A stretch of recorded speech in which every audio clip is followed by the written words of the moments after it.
Bonjour tout le monde, bienvenue aux essais ACL Mobility Loft. Alors aujourd'hui on teste une voiture avec une bouille exceptionnelle, c'est la nouvelle Honda i et je vous propose de partir sur la route pour découvrir tout ça. C'est parti!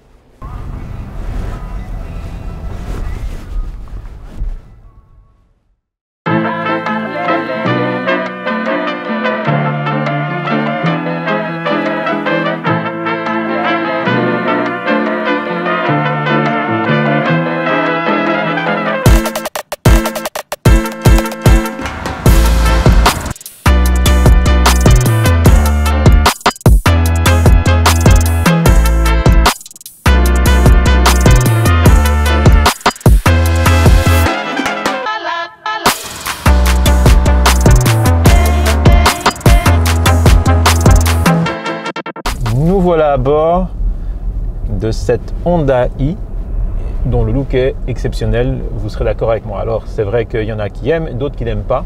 Moi personnellement je trouve qu'elle est craquante.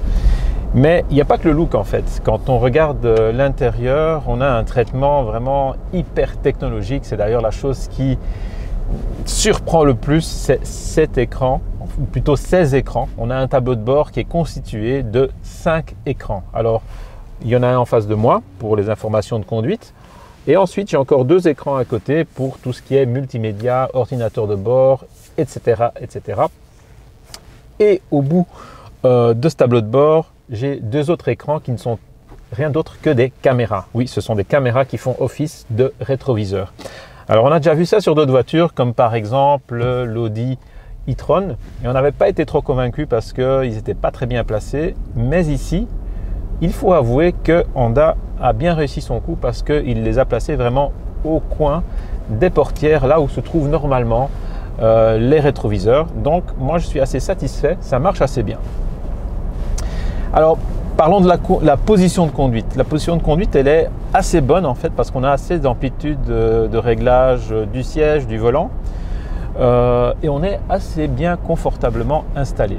Donc c'est déjà un bon point. Moi j'aime bien, et puis on a cette sensation d'espace alors que c'est une toute petite voiture. Et cette sensation d'espace, elle vient du fait que eh bien, on a une propulsion électrique parce que oui, j'ai oublié de vous dire, c'est une voiture électrique. Bien évidemment la Honda i, ça se dit i en anglais mais c'est e, c'est pour électrique. Et donc cette impression d'espace, elle est aussi rendue possible grâce à la construction 100% électrique de cette voiture. Il n'y a pas de tunnel de transmission. Et on a beaucoup d'espace au niveau, je dirais, du plancher. Ici au milieu, la console centrale est assez minimaliste. Et je trouve qu'on a vraiment un environnement de conduite qui est très agréable. D'autant que la finition et la qualité des matériaux, elle est au rendez-vous parce que comme vous voyez, on a un genre de imitation bois qui est très bien réussi. Et je dirais que l'autre chose qui me plaît aussi, c'est la finition ou plutôt le tissu des sièges qui fait un peu vintage. Et je trouve que l'un dans l'autre, on a une atmosphère dans cette voiture qui est rafraîchissante. Ça change. Et ça donne un petit côté rétro vintage. Donc c'est vrai que l'extérieur il est rétro aussi. Pourquoi? Parce que il fait référence à une ancienne Honda, une Honda qui date des années 60, qui était la 600. Qui était, je pense, la première ou plutôt la deuxième voiture de Honda. Il y a eu la 360, je pense, et puis la 600. Et donc ce que Honda a fait, c'est qu'ils ont repris le look de cette voiture pour le moderniser, un petit peu à l'image de ce qu'a fait Mini ou de ce qu'a fait Fiat avec la Cinquecento. Ici, Honda a exploité encore une fois cette fibre néo-rétro et je dois dire que ça marche plutôt bien. Un autre petit détail à l'intérieur qui est sympa, c'est le volant, qui est aussi un petit peu style néo-rétro. Il a une jante assez fine, assez minimaliste et puis ici, vous voyez, dans le cuir, il y a une incrustation façon bois peint piano black, donc ça donne assez bien, très agréable au toucher. Donc premières impressions très positives pour cette petite voiture à la bouille si sympathique. Alors puisque c'est une voiture électrique, parlons un petit peu technique. Bon, au niveau de la puissance tout d'abord, on a 136 chevaux sur cette version. À noter qu'il y a deux versions. Il y a une version 136 et une version 154 chevaux. C'est la différence entre celle de base et la Advance. Nous, on a celle de base. Et puis le couple, c'est-à-dire la force du moteur, on a 315 Nm, et ce qui est vachement bien par rapport à la masse du véhicule. Donc on a vraiment suffisamment de reprise pour les accélérations, ça c'est très bien. Au niveau de la batterie, on a une batterie de 35 kWh de capacité. Alors c'est vrai que c'est pas beaucoup, mais Honda a voulu rester raisonnable au niveau de la taille de la batterie. C'est un peu une constante chez les constructeurs japonais. Pourquoi? Il y a deux raisons. La première raison, c'est au niveau du poids, de la dynamique de la voiture et de la consommation, parce qu'une grosse batterie fait que la voiture est plus lourde et va consommer plus. Et l'autre raison, c'est aussi au niveau de la préservation des ressources naturelles, parce que si on prend une grosse batterie, eh bien fatalement on va prendre plus de ressources naturelles. Comme cette voiture, elle a une vocation plutôt urbaine, pas besoin d'avoir une trop grosse batterie puisqu'on va principalement circuler au niveau de la ville et aux alentours. Alors bien évidemment, ça a un impact sur l'autonomie, vu que 35 kWh, déjà c'est pas forcément les 35 à fond qu'on va utiliser, ils ne sont pas tous utiles. Je crois que c'est à peine un peu moins de 30 qu'on peut vraiment utiliser. Et puis en plus, comme au niveau de la consommation, ce n'est pas une des meilleures, on a une autonomie annoncée de 200 km, mais au niveau de l'autonomie réelle, on est plutôt aux alentours des 180 km. Donc ça, il faut en être conscient. Il faut en être conscient d'autant plus que dans des conditions hivernales, comme c'est le cas maintenant, là il fait 0 degré, on vient de charger la batterie, on est parti avec une autonomie de 110-115 km et là on est déjà descendu à 104. Donc il faut être conscient de cette problématique et choisir son véhicule de façon, je dirais, conséquente. Je vais clore ce chapitre technique avec les informations de recharge. Alors on a deux chargeurs embarqués, un chargeur en courant alternatif AC qui a une puissance de 6,6 kW et un DC courant continu de 50 kW. C'est pas énorme, mais bon, vu la vocation principalement urbaine de la voiture, on peut s'en satisfaire. Alors maintenant qu'on attaque les petites routes de campagne, je vais en profiter pour vous parler du comportement routier de cette petite Honda. Eh bien moi je dois vous dire que je suis conquis, j'adore, parce qu'elle est super agile, elle se faufile partout et elle a une vivacité de comportement qui est probablement liée à un détail dont je ne vous ai pas encore parlé, c'est que c'est une propulsion. Le moteur est à l'arrière et les roues arrière sont donc motrices. Avec la batterie qui est au centre et qui est super équilibrée, eh bien, ça donne un comportement routier assez agréable avec une direction très vive, très légère et qui est vraiment plaisante dans les petites routes.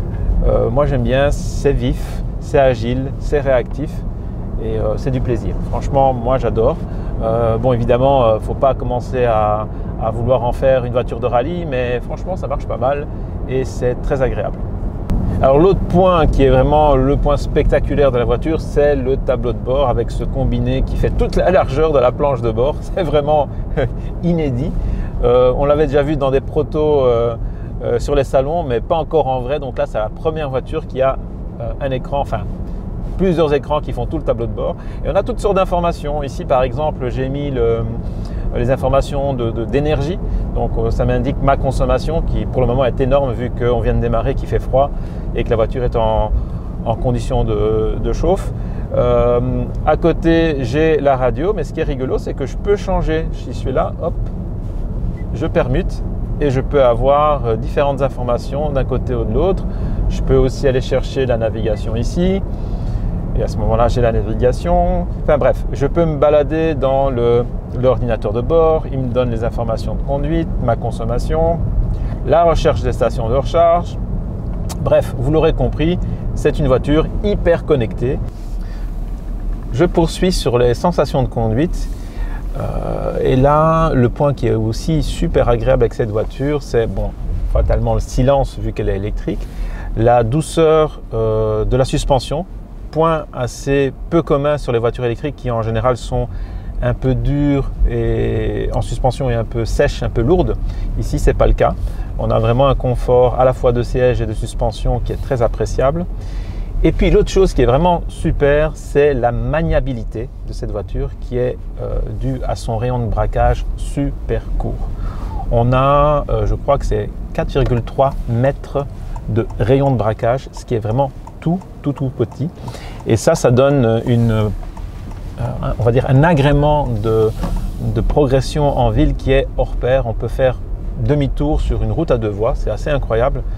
Et ça amène vraiment un plus. Alors c'est possible pourquoi? Parce que le moteur il est à l'arrière et devant on n'a rien entre les roues, pratiquement rien entre les roues, ce qui fait qu'on peut donner un énorme angle de braquage. Et comme les roues sont aux 4 coins de la voiture, eh bien c'est idéal pour la ville. Alors un petit détail que j'ai oublié de vous mentionner au niveau de la conduite, c'est la régénération. Une fois qu'on lâche l'accélérateur, eh bien cette voiture, on peut jouer avec cette régénération parce qu'on a des palettes derrière le volant qui permettent de jouer sur le frein moteur. Donc ça c'est pas mal quand on approche un endroit, plutôt que de freiner, on peut appuyer sur la palette de gauche. À ce moment-là, on met un peu plus de frein moteur et sur celle de droite, on en enlève. Donc ça c'est très bien.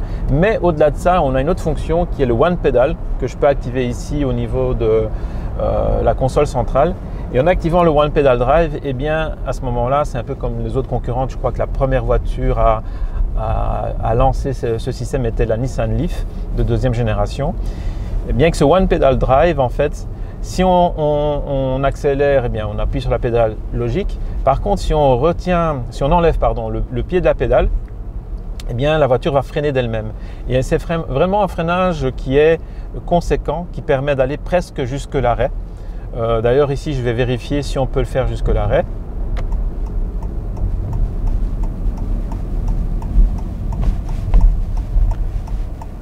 Confirmé. Donc si je relâche la pédale d'accélérateur, la voiture va ralentir jusqu'à s'arrêter.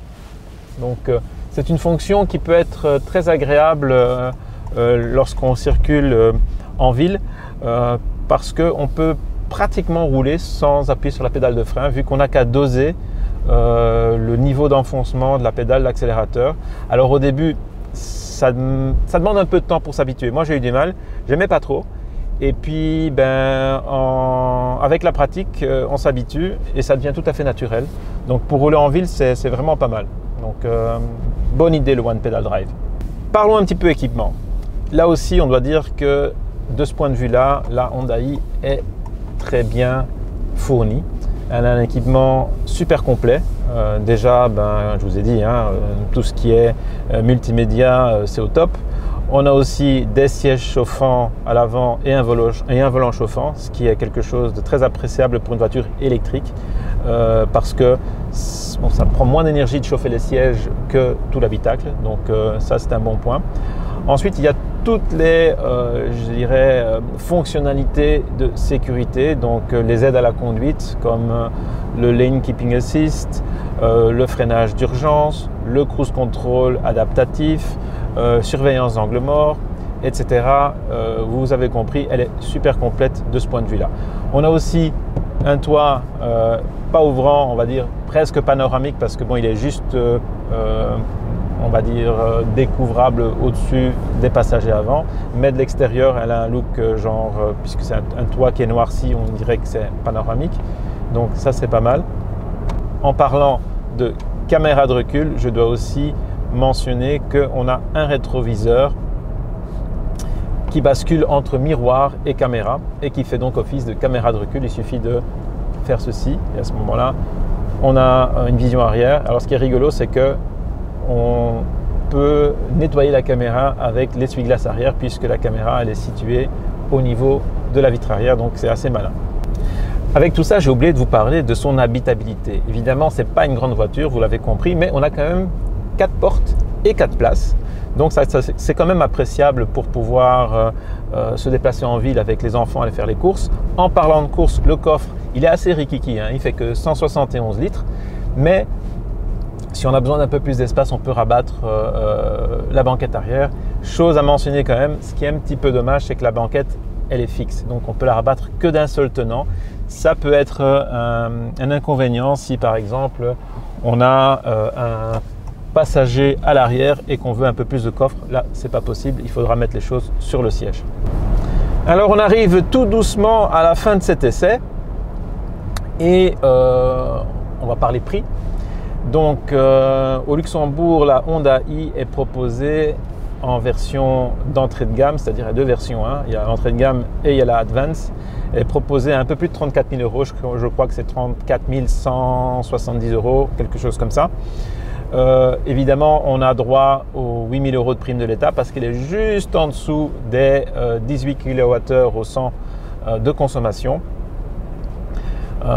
C'est pas un produit bon marché, mais c'est quand même un produit, on va dire haut de gamme. Faut bien dire ce qui est. Hein. C'est premium parce que de par sa présentation, son équipement, c'est vraiment une voiture super complète, très confortable, bien finie, avec des matériaux de qualité. Donc oui, Honda là joue dans la cour des grands. C'est la petite voiture cossue et très agréable à rouler. Donc son prix est justifié.